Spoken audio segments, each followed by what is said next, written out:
who's next. Hey, how y'all doing? Back again, another great episode of the It Factor Podcast. As always, I'm your host, Jerry Robinson. And today, we here.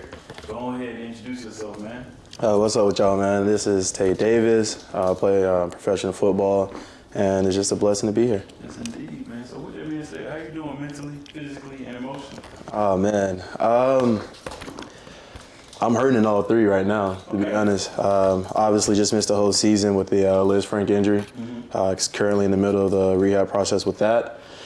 We've got maybe another two and a half months left of rehab, so we've just been attacking it, taking it day by day. Indeed. So mentally and emotionally. I just lost my grandmother. Actually, tomorrow make 2 months. And it's been really tough on me. That's like my person. The person I will always go to. And, you know, during this time, I've always tried to seem like I was the soundboard for everyone, trying to be strong for everyone, but I really just neglected myself. And it kind of just made me feel lost a little bit, man. I was kind of just lost that drive. You know, something I enjoyed doing, you know, playing games, didn't do that. Wasn't really going to rehab. Honestly, didn't know if I wanted to keep playing football, honestly. When I said I was lost, I was lost. You know, just lashing out, getting upset about stupid stuff, just like, you know, everyday stuff that I normally wouldn't care about. I wouldn't even think twice about. So, man, like it's been tough.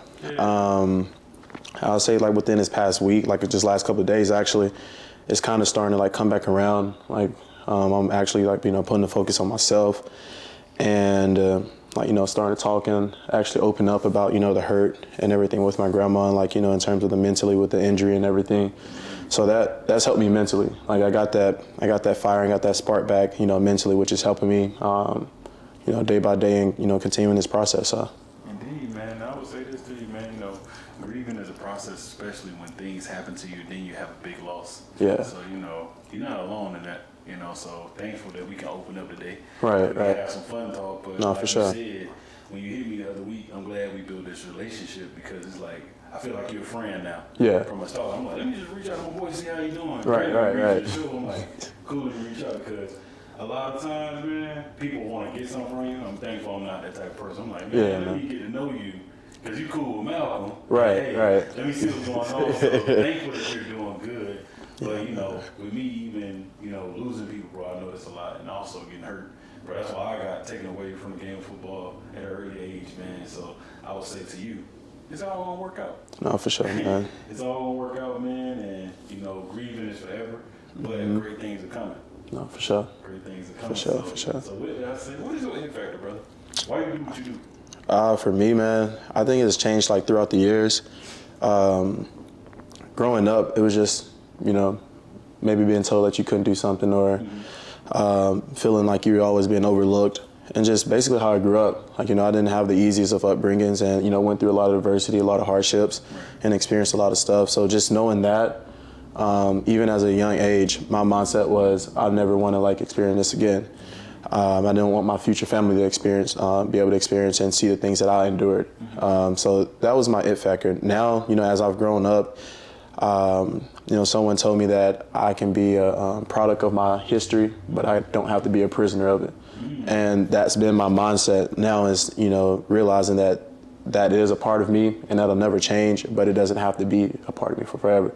That's something that I can use to inspire other people and you know, let them know that they too can make it out and do that. But also, you know, now I'm 28, I'm starting to venture up in the age and getting up there, but you know, I want that family. I want to be able to be that provider and be that, you know, basically that Superman to, you know, my family. And again, like, you know, make sure that my family be able to not experience and see those things that I did. So. I love it, man. Let's take it back to some early times. You know, early in your career, you were brought into the New York Giants as an undrafted free agent. Yeah. 2018. You know, it was a little while ago, wasn't too long ago. No, I feel like it's yesterday, but man, when I look at it, it's just like crazy how fast time flies, man. It's wild. How was it, man? Man, honestly, like, it was crazy because I just still remember, like, you know, in high school and stuff, I hate the cold weather. So I would always tell my friends, I was like, one place I'll never live is New York. And of course, like, the one place I ended up was New York right off the bat. But no, man, it was fun, man. Like, we got there. When I got there, I mean, obviously, like, O was still there, Shep, Eli, in the same class as, like, Saquon, BJ Hill, Grant, Haley, Garrett Dickerson, like, all these guys. And, man, Lorenzo Carr, like, we can keep going. Like, we had a really good rookie class, and a lot of these guys are still, producing and playing well in today's game. So going into a city like that so young, man, eyes wide open. So, like, as well as football was fun, man, it was definitely an experience because I felt like I found, like, a piece of myself up there. I'm very big into fashion and just, like art in general, and I feel like I was able to find that part of me while I was up there. Indeed. And I say, man, with that being said, so you big in fashion, you love cameras, man. Who are you outside the game of football, outside of media, outside of what the world portrays? Who are you? Who am I? Honestly, I'm just a laid-back guy. Like, I've never been one to really like attention, but I always say I have two sides to me. So everyone knows, like, the football, the bougie side. Everyone's like, oh, like, the uppity side, which, I mean, I do have that side, like, the fashion and dressing really nice and, like the finer things in life. So I have that part of me. But I also have a country side, being from Alabama. I'm the type of guy we can go out there, do yard work, go out there and fish all day, mud, four-wheeling in the mud, like, it don't matter. Like, if it's country, I'm with it. So, like, I feel like I'm blessed to be able to have both of those sides because it kind of keeps me grounded and balance me out. And as far as art, man, like, anything dealing with art, again, like the fashion, the photography and stuff that I'm starting to venture off into, and cooking. Like, I love cooking. That's one of my biggest, like, stress relievers. I just like the process of, like, starting with just ingredients and kind of seeing a finishing product and being able, like, that's art in itself. So, yeah, man, that's who I am pretty much. I love that. Let me tell you from the country, man. That hunting and fishing, doing anything. I miss doing it as much as I did do it when I was living in Fort College. Yeah. I say, hey, when it does happen or whenever I can get back, I'm going to definitely make that. Oh, I got the garage full of, like, I just got a new rod and reel around for Christmas, actually. But yeah, so I'm itching. As soon as it starts warming up a little bit, just believe I'm going to be on the lake somewhere. Yes, so growing up in Oxford, Alabama, man. Alabama, all places big in football. It ain't no NFL team there, so definitely big in football. Oh, for sure. I would say, man, would you ever imagine that you would have played and been in the NFL? So it's crazy because, at times throughout my career, like, I wasn't the biggest football, like, fan. I really didn't take football, like, I wouldn't say serious, but I just knew, I was like, it's just something I may be okay at. Baseball was my first love, but kind of gave it up early to focus on football. And I actually almost quit football my sophomore year in high school. Oh, man. So, sophomore, you going up to varsity, you thinking, you're like, okay, like, here it is. Like, we finna get busy. And at the time I was playing receiver, and I'll never forget, I caught a bubble screen, and as I looked up, he's still playing to this day, Quan Alexander, comes up and just rocks me. Look up, visor cracked, everything. And at this point, I'm like, yeah, man, I'm letting this shit go. Like, I'm done. I was like, this is it. And I just remember calling my grandma, and I told her, I was like, I'm quitting. I was like, I can't do this. I said, I'm not big. Like, at that time, I was maybe like 150 pounds too. I was like, I'm done. Like, I'm giving it up. And she told me, she's like, don't quit. She's like, like I always told you not to quit, and you never know where this is gonna take you. Indeed. And little did we know, here we are. We're still playing football, and if I would have quit, like, none of this would have happened. So shout out grandma. Indeed, bro. And with that never quit attitude, it led to you going to the University of Tennessee, Chattanooga, man. How was that experience going there, graduating? How was that experience? How was that, man? Man, at the time, like, I'm gonna be honest, like, at the time, I always felt like I was supposed to be at a bigger school, just from the talent I would play week in and week out in Alabama, going to camps and competing against guys who were 4 and 5 stars and, winning those battles and everything, and a guy that was still just getting overlooked and,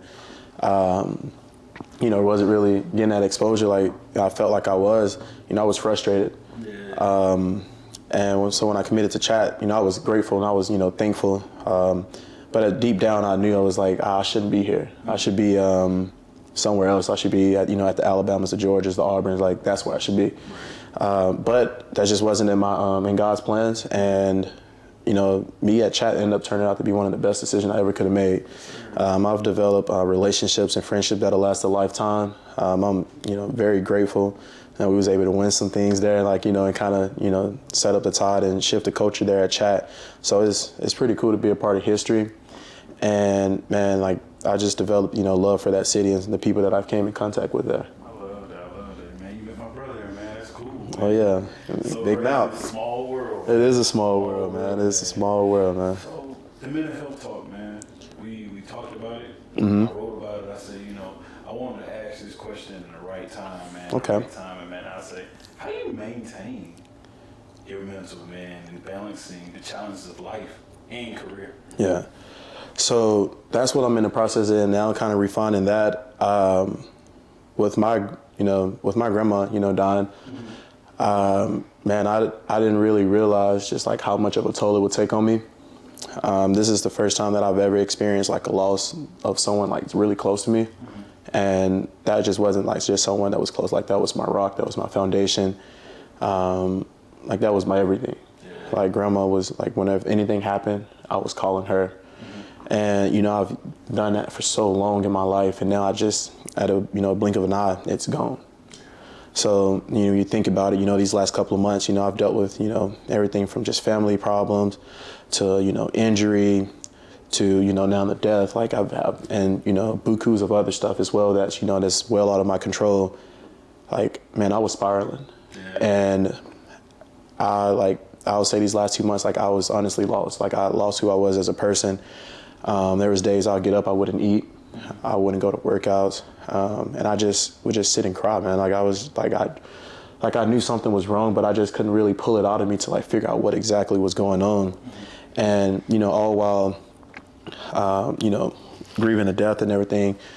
You know, for us, like as a man, like you want to be there for everyone. You want to help everything. Even if you can't help, you still want to try to help some way, somehow. And I was trying to do just that for everyone, you know, being there for friends, being there for, you know, others, you know, being there for, again, like the family and like, man, like I was neglecting myself. And I really didn't know what I was creating at the time when, you know, everything kind of first happened. I'm like, okay, like I'm good. I kind of got through it and stuff. And then like I sit back and think, I didn't even cry at my grandma's funeral. Like I didn't even allow myself to really grieve because I was trying to be strong for everybody else. And like, man, like little did I know it was just creating like just like this bottomless pit inside of me, like in my heart and in my mind mentally, where I just truly lost who I was as a person. Like I, you know, kind of said earlier, like, man, like little things would just like tick me off, and it was stuff that I never would care about. And people, you know, would just be like, what's going on? Like, you know, this isn't you.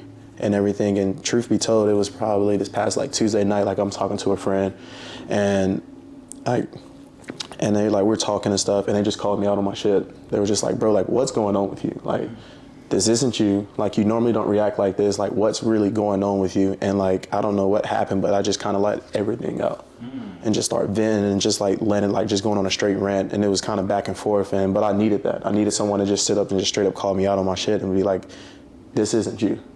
And like whatever it's going on, like you need to let it out and you need to fix it, because you're going to ruin relationships. You're going to ruin, you know, just all the hard work that you've done. Like, because I mean, again, like, man, like I didn't know like if I still wanted to play football. Right. Just out of fear of, you know, potentially not getting signed because of the injury and everything.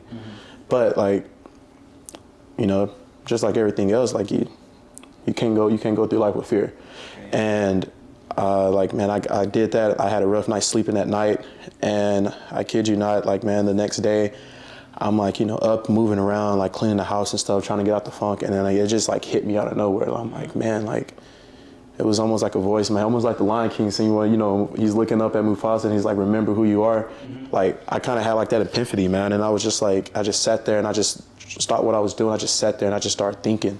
And it was like, I could feel myself mentally start coming back to life. And it was just like, this isn't you, man. Like, what is this? Like, what's going on? Like, this isn't who your grandma would want you to be. She'll always say, like, I'm a strong guy, like, you know, I'm a strong man of God. And, like, no matter what, you know, that faith never wavers. And, like, my faith did waver a lot in a lot of ways. And, you know, I'm not ashamed to say that because we're all human. But, man, like, I could just feel it mentally. And at the point, I was just like, I just started crying again. I was like, man, like, I really put myself through some dark times for about 2 months. And I'm not saying like I'm just mysteriously like just better now, but I can tell a difference how, you know, from me not really having it mentally and just having that confidence in myself to like coming back. And I'm like, I feel more alert when I wake up. Like I'm sleeping better. I'm eating, like I have that motivation. Like I have that, you know, self-confidence where I'm just like, you know what, like whatever happens, happens, like let it be. And, you know, like we always do, we adapt and we adjust. And man, like that's helping me, you know, start this healing process and allow me to grieve more with my grandma. You know, I'm a big advocate for therapy. I've been doing it since, you know, I suffered my injury, and man, like my last session which was Friday, was my first time where I really just sat back and just actually talked about my grandma and started unpacking stuff and my grieving. And like I've talked to people before, you know, I've talked about it, but I could feel myself crying, I shut it off. Or like, you know, I feel like, you know, I'm getting like super emotional, I just shut it off. And that was the first time, man, where I was able to just let it out. And the tears start rolling and stuff, and I can just feel myself lighter and lighter. And I'm just kind of, instead of running away from that, I'm starting to embrace it more. And it's like I can tell like it's starting to help. And I'm excited to see, you know, as I continue this journey, like how I end up being. Indeed, man. You have to control, and like you said, embrace. You gotta embrace it, because I mean, I lost my mom back, but now 3 years, where I can't even believe that.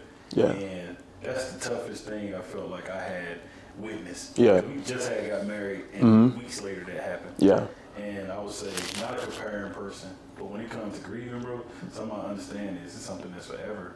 But to go through so many things in life, I say this to you: if I can get through it and work through it, definitely gonna take time, and take that time. Right. But it's good you're talking to people and opening up, because that's what's gonna help you. Yeah. You know, and I feel like it's a cliche or a taboo topic, because a lot of people don't want to talk about it or open up, Right. especially about mental health. No, facts, man. Especially black men. No, facts. Because I mean, when you think about it, man, like I still remember this day, like, you know, growing up, I'll fall off my bike, I'll start crying. First thing, like, shut up, like, hey, quit all that, like, don't be a little girl. Right. And man, like, Or man up. yeah, like, man, you like, and I'm hurting. Right. Like, I can't hurt, like, I can't do it, like, you know what I'm saying? I can't express that, you know, something upsets me, like, and obviously playing football, like you take that to a whole nother level. You know, you preach mental toughness, like, you know, you're not hurt, you're not doing all. And man, like I honestly took that and ran with it. And, you know, early in my career, like I really dealt with like some severe depression and everything, and, you know, went through some stuff.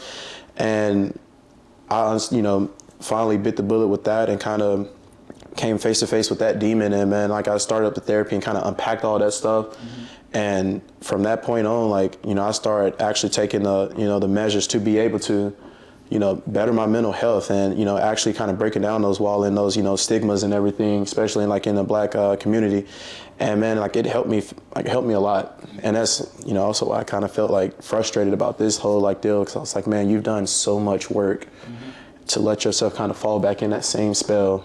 And like you said, like, man, grieving is forever. And like, it's a constant work of your mental health. Like it's never like one and done. Like it's a constant work of it, man. And you know, kind of figuring that out now. And, you know, that's something that, you know, as I get older, now I can figure this out and how to do it on my own now. It gives me the opportunity to do that, you know, now that it's Granny gone. I know she's with me, and I can always talk to her. I just won't, you know, get a response back, but it just gives me the opportunity to continue my journey with that. Indeed, brother. So as I was saying, man, so I was saying, what is like transitioning mid-season, man? How was that? You know, like transitioning and, you know, have to pack things up and then go learn a whole nother playbook, things of that nature. How's that? I mean, that can take a toll on you too, man. Like you just, obviously, you know, football terminology and everything is what's really tough, you know, switching, you know, maybe in the middle of the season and stuff like that. So when I went from Atlanta to Carolina, man, it was like that. Yeah. You know, I'm like, okay, like shit, like here we go. Like I pack up everything, got it here. A couple of days later, I'm in Charlotte, and it's restless. I tell you that. You know, they want to try to catch you up as much as you can. They feeding you so much information, and you just kind of going cross-eyed, like almost, because it's just so much, and you're just like, man, like, you know what? Like, all right, like I can't learn all this in a day, but we're gonna try. Yeah. On top of, you know, a brand new locker room, you know, with guys. And I will say, going to Carolina at the time, like it helped because I had guys in there that I knew. So like Debo, my guy Frankie at the time, Kamu, like I had some guys in there that I was like, and we were all linebackers too, so that helped. So like being able to do that, it kind of eased my like anxiety and stuff with that. But like, man, it's tough. And, you know, you look at some guys, like they'll switch 2 or 3, 4 teams a year. And you just think about those guys, and like and outside of that, guys maybe with family that travels with him, or like I've seen times where a guy will sign a lease, and he's going to be there, and like 2 weeks later he's gone, and now he's stuck in his lease and having to buy his way out of that. On top of, so like man, that's just part of the league that I think a lot of people really don't get insights to, but like it's real, man, and it can really take a toll on you also. So I know just for me, man, I just try to just take it a day at a time. And as far as like playbook and stuff wise, whenever I would switch to that team, I would just try to figure out I know what my role is, so let me focus on that. And then anything after that is extra, and then I can start building my way off of that. But okay, all right, okay. So man, what brings you true happiness and peace? True happiness and peace. You're zen. My place is in. But this is crazy because I feel like my zen is kind of thrown off right now, obviously with everything that's going on. But the stuff that I really enjoy doing, like I say, I do enjoy video games. I actually picked up the sticks the other day for the first time in pretty much during this whole process, and it felt good to to be able to play that again and just kind of get lost in that. But fishing. I promise you, there's probably, once it's warm, if I'm not in this house, there's about an 80% chance, if no one knows where I'm at, I'm out on the lake. And have to fish together. Oh, just say the word, and I'm ready. I'm literally thinking about booking a trip now somewhere so I can get out there. But man, fishing, because fishing teaches you patience, and I grew up going with my pawpaw. And as a kid, you don't know what you're doing. You're just back there playing in the back of the boat, and next thing you know, you got to fish. And man, just having that thrill and just that adrenaline rush, while you got the fish on the line, man, it's nothing like it.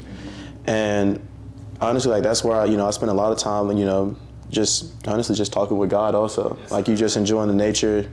You see anything from deers, coyotes, bald eagles, man, it's really just beautiful and peaceful out there. And that's what really just brings me my pieces in. I'll say another one that's going to eventually be a pieces in, but right now it's still pissing me off, and that's golf.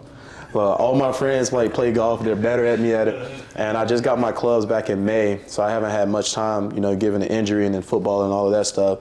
But I'm trying to learn how to play golf and everything. So once I actually get decent at that, I feel like it can be a piece of zen. But right now, it's just chaotic right now. It's chaotic, but we getting there, though. We getting there. So, no, man, that. And then, again, cooking.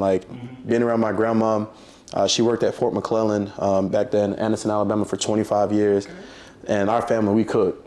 And we know that deep in that Bible Belt, in that South, the dirty South, you're going to throw down in that kitchen. And I will always find myself in the kitchen taste testing, and as I grew older, I was like, oh, well, this need that. And I just started picking up on stuff. And, my grandma felt like, definitely one of her love languages was just cooking for people and just showing that she cared and stuff through food. And I've definitely picked that up. That's definitely one of mine. If I cook you a meal, I care about you, and I really love you. And I just, allow that to be able to show my love and appreciation to people. And I've kind of taken that and I experiment with things. And a lot of people tell me I should go to culinary school or something like that. But no, man, I really just have a passion for it, and just to be able to express myself through that, and just, you're always happy with a full stomach. So, so those are my things. We almost done, man. That's crazy. We working on through. I'll say, man, what have been some of your funnest moments in the NFL, man? Welcome to the NFL moment and funnest moments. I know you guys get bell wrong. So. Oh, man. All right, so I'll say actually it was my rookie year. So that was I said that was probably my welcome to the NFL moment. We were playing Washington at the time. They're still the Redskins at that point. Yes, that lets you know how long I've been in the game, which is a blessing. But I'm getting old though, man. Folks coming up to me saying yes sir now. I don't like that. I'm like, man, that probably is crazy. But they just, nowadays rookies can be 24, and I'm like, you're not that far from me. So, exactly. But no, man. So I was coming off an ankle injury, and I was like, you know what? Screw it. We're gonna play. We're gonna ball. And I'll never forget it. It was a tight end, man. He caught one in the flats, and I just take off, and I'm like, oh, he don't see me coming. It's gonna be a big hit. Everybody's gonna be like, ooh, it's gonna be one of those. And as he turned upfield, he sees me and dead leg me, and I hit a clump of grass. And I just trip and I fall on their sideline too. So I'm like, damn. So I get up, he gets tackled. I get up, and all I hear is, "It's gonna be okay, Rook. It all happens to us." I said, "Oh man." I said, "Nah, you gotta see me after the game now. Like, I can't have that." So I'll probably say that was like my welcome to the NFL moment. And then this one was pretty bad too. I was in Cleveland at the time, and I'm running down on kickoff, and I'm getting double teamed. So I'm like, okay, I'm trying to defeat the double team. So one of my guys, I still to this day don't know how this happened, but for some reason my shoestring broke and wrapped around one of my teammates' cleats. So he's running, and you can pretty much do what you do with that. So I'm literally on one foot like this because he's trying to run, and the two dudes pick me up and just slam me. And I'm over here, I get to the sideline coach like, "You need to get checked for a concussion?" I was like, "Y'all leave me alone, man." Like, so them two was probably like my two embarrassing moments where I was just like, dang, this is not gonna look good on film. I hope the boys didn't see this back at home. I'm not trying to get clowned on Facebook or nothing like that. But so yeah, but I thought I'd say one of my like greatest moments was also my rookie year. At this time I'm complaining. I'm like, man, I want to play on defense. I ain't give me no time to burn. I'm ready to rock. And man, my first defensive game of the season was ironically in Mercedes-Benz Stadium against the Falcons. And like my grandma didn't get a chance to make it, but she was able to watch it. But the rest of my family and everyone was there. And I had like a pretty dope play, which I'll show you the clip. Like it was fire. But just being able to like kind of getting that back in like a place where I have family at and kind of view as like a second home. Like man, that was pretty cool. That. And then I'll say COVID year, despite, going through a lot that year and everything, being able to be a part of history and be the, first team in some years to make it to the playoffs, that was pretty dope. Just seeing how happy that city was, man, it made me wish that it wasn't COVID because the fans showed up, despite all the rules and man, they showed up and showed out. So I can only imagine how that would have been if it was, if the world was normal. But that was definitely like a pretty dope experience for me. That's what's up. And I say, man, when it's all said and done, man, you hang up that helmet and cleats for the last time. What would you like to be remembered for in the game of football? Just a guy that would, did everything by any means necessary. I've always been a team guy, never been a selfish guy. And just a guy who just loved the game. That's really the only reason why I'm even still doing it, for this long. And it's just because of the love of it. And man, it's a blessing to be able to experience the things that I've experienced, the places I've been able to travel, the people I've been able to connect with. Like, I never would have thought that this game would have given me this much. And I'm truly grateful for it. And we all know that, at some point, this game is going to shut its doors on us. And man, like, I couldn't ask for a better story, man. It was nothing but God for real to lead me this far and keeping me going. And yeah, man, that's just that. So, truly blessed. Oh, truly blessed, man. Truly blessed. I said, man, who's some of your favorite, linebackers, man? You say past and present. I don't do that Mount Rushmore stuff. Yeah. There's too many of them. See, it's crazy, man, because like I grew up playing safety, playing receiver. Yeah, so I didn't switch to linebacker until like my senior year of college. Oh man. Yeah. Okay. So. Cam Chancellor was my guy. Yeah. I'm telling him, and it was crazy enough. I would always watch like Cam Chancellor, Troy Polamalu. Let's see. Ironically enough, and I ended up playing football. Like we was teammates in Cleveland, but I said, dude, like I watched your highlights all the time. And that was Carl Joseph. Oh man. Carl was a heat-seeking missile, and I swear, college, you can ask Mount. Oh, I was a heat-seeking missile. I'm telling you, You didn't care about nothing. I didn't care about nothing, man. Like you would see me, they was like, oh, there goes Tae. Wow, hit him, and then I just come on the sideline because my little stinger, I can't lift my arm.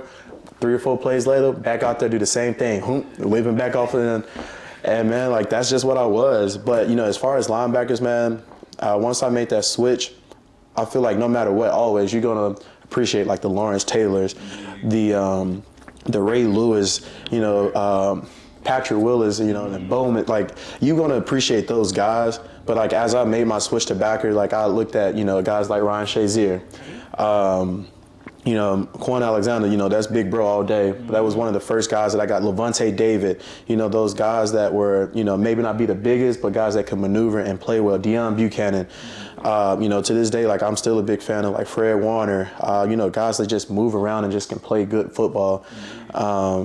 So like, yeah, man, that's like, those are guys that I will always like watch and, still watch to this day and just kind of, see how I can better myself and pick up on some things. So. Yeah, man.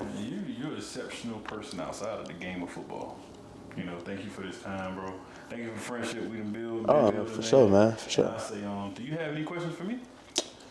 What made you get into podcasting? Yeah, man. So, literally, what we doing on time? Because we at the end. How we doing? That one's good. Hey. This one's done. Okay. We good, I though. already started it. Okay. We good. But we did all the whole shot. We did good, bro. Oh, yeah. Good conversation. Let's go. But I say, so you said how I started. Man, I'm an engineer outside of this. Okay. Data engineer, love it. Yeah. Like I told you, played football, came from a family of people that played different things like that. Yeah. But the crazy thing was, I want to just interview people in tech. Okay. Talk to my then girlfriend, now wife. And Blessings. I love telling this story because it's crazy. Yeah. Talked to my mama, man, who was watching football. Yeah. And my mom was like, you need to interview them. You need to interview. You played. You want to play. You got family that played. You need to do that. You need to interview doctors, lawyers. You need to interview everybody. Right. So it'll be a whole playing ground, so that you won't just be in a box. Yeah. And I was like, all right, cool. Okay. And I started doing it. I started realizing the impact it was having on people. Right. And they'd reach back out like, hey, I had a good season. Oh man, I just won this case. Oh man, I just did this. Oh, my class did this. Right. Watch my show. And I'd be like, y'all did what? Okay, cool. It makes me Right. happy, man, to see all the cool people that I grew up with. Yeah. And also the people I went to college with and their networks. And they say, oh, you need to interview him. Oh, I'll give you the information. And it's a blessing. Right. And I realized it wasn't me, man. It was God, bro, the whole time. At first I thought it was me. And alone you can do so much, but together, bro, you can do a lot. Right. That is true, man. I wrote my book, The Art of Networking. I realized how crazy it was, the people I was getting in touch with, because once you start getting those messages like, how did you interview him? How did you interview her? You be like, they normal people. Right, Don't do it. And I just love to do it, bro. Like, even Ryan here, I was telling her, I was like, we road tripping is lit, man. Like, Granny on drive, it was painful. I was thankful because I was like, I'm going to meet my homie. We good, man. Right. Family, so No, for sure, thank man. you for that, bro. Love that. Any others? Let's see, man. Let's see. Okay. I think. Okay, so you went to college playing ball, right? Yeah, I was going to go. Okay. What would be your dream? Was the dream school then? Man, look. So the craziest thing was I got a scholarship to go to Tuskegee University. Okay. So they had a graveyard and didn't want to go. But my mom and I fought back and forth because this is for like I found out I had a heart murmur, things like that. But when I saw the scholarship, I was like, they were doing a pink money. I ain't even that good. That's all I kept saying. And as time went, if I could have went to any college, bro, I wanted to go to Ohio State. Really? I wasn't big enough. I found out about a couple other colleges. Okay. It was Ohio State, man. Oh, you was there. I would have been there, boy. I would have been there, man. I ain't even have to play. I just had to. You just be I ain't gonna lie, that was me. So that was me. It's funny because being born, so I was born in a little town right outside of Auburn, Lynette, Alabama. Had an uncle that played at Auburn. Whole family's Auburn fans. I grew up a Bama fan. Yes, And I always said, the moment I got that offer, I'm committing right on the spot. That was my dream school. You're gonna tell me nothing else. You gotta say I'm about to play. No, because I'm gonna make my way on the field. This is about to get you. I had family members that already played in the SEC. Cousin that played for South Carolina, went on to play for the Bears. Cousin now that's still in the league. Okay. He plays for the Rams now. DeMarcus Robinson, man. Oh, yeah. Crazy thing was playing with him and seeing everything, all the success. After you stop, you like, I'm glad he's playing. I'm glad I know how to do it. And then I had an uncle that played for the Cowboys the other day. And to see their success, it's like, all right, cool. So now when I interview people, they're like, yeah, that's your way in. You did it. Right. No, for sure. Cool. So For sure. I think that football is amazing. It's cool to see what the sport is and where it's going. But to you, I'll say this to you, man, that'd be my closing thing. It's all gonna pay off. Sure. It's already paying off. Yep. That's what we have to realize in the grieving, the different things that we're going through. We have to speak on these things because if you don't, who is? No, that's true. Thank you for that. I appreciate you, man. Yes, For sure. That's it.